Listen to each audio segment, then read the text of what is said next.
Number 1. فقط غوږ ونیسه. Just listen. Just listen. دا ډیر زیات دی. This is too much. This is too much. دلته ډیر زیات دی. There are too many. There are too many. دا دروغ دی. It's a lie. It's a lie.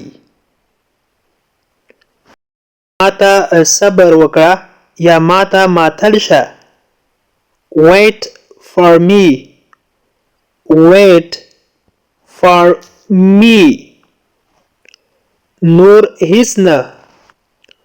Nothing else. Nothing else. آیا هغه ولیکه؟ Did he write? Did he write?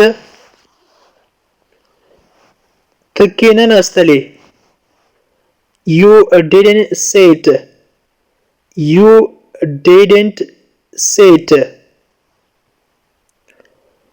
هغه وانه ورېدل. He did not listen. He did not listen. آیا تا ډوډۍ وخوړه؟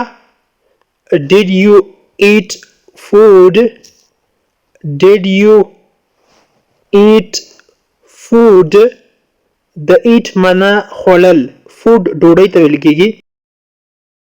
هغې چای وڅښه. She took tea. She took tea. د یادونې وړ ده چې took دلته د ټیک دویم حالت ده او مقصد یې ده څښله.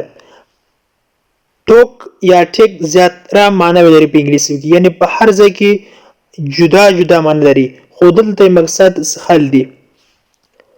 آرامه اوسه. relax. relax. آرامه اوسه یا آرام شه. ته نه.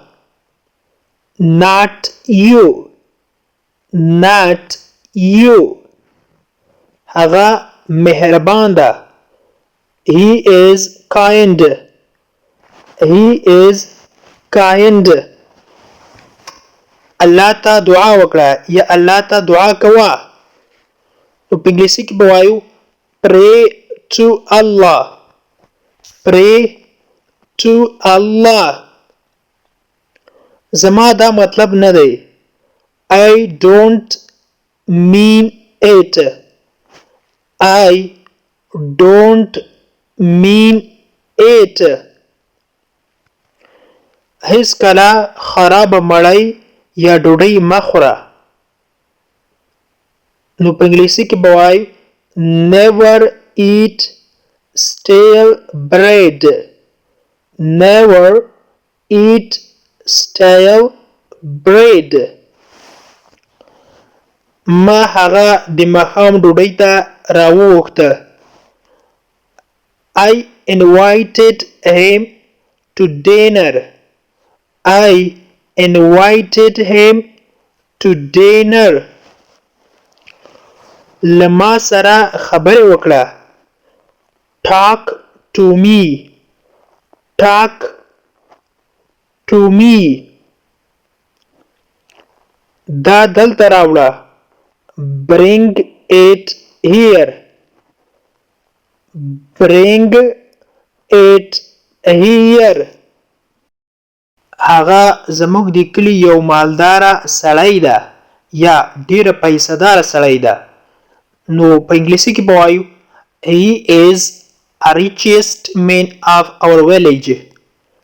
he is a richest man of our village. د انګلیش ټو پښتو لرنینګ کورس ګرانو زده کوونکو، د نن ورځې کلاس تر دې ځای پورې و. هیله ده چې یو څه مو ورڅخه زده کړي وي. که غواړئ چې انګلیسي ژبه په سیمپل ساده پښتو ژبه کې زده کړئ نو مهرباني وکړئ زموږ انګلیش ټو پښتو لرنینګ چینل در سره سبسکرایب کړئ او ترڅنګ یې د بیل آیکن ووهئ او بیا په آل کلیک وکړئ. دې سره به زموږ هر نوی کلاس چې موږ یې روزانه اپلوډ کوو تاسو ته په خپل ټایم در ورسیږي. او که چیرته کومه غوښتنه نیوکه یا پیشنهاد لرئ نو مهرباني وکړئ موږ ته یې په کمنټ باکس کې پرېږدئ.